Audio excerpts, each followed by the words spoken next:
Her husband, among various physical accomplishments, had been one of those powerful ends that ever played football at New Haven. A national figure in a way, one of those men who reached such an acute limited excellence at 21 that everything afterwards savors of anticlimax. His family were enormously wealthy. Even in college, his freedom with money was a matter for reproach. But now he'd left Chicago and come east in a fashion that rather took your breath away. For instance, he'd brought down a string of polo ponies from Lake Forest. It was hard to realize that a man in my own generation was wealthy enough to do that. Why they came east, I don't know. They had spent a year in France for no particular reason, and then drifted here and there, unrestily, wherever people played polo and were rich together. This was a permanent move, said Daisy over the telephone, but I didn't believe it.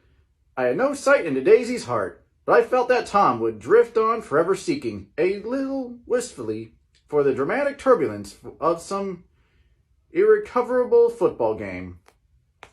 And so it happened that on a warm, windy evening I drove over to East Egg to see two old friends whom I scarcely knew at all.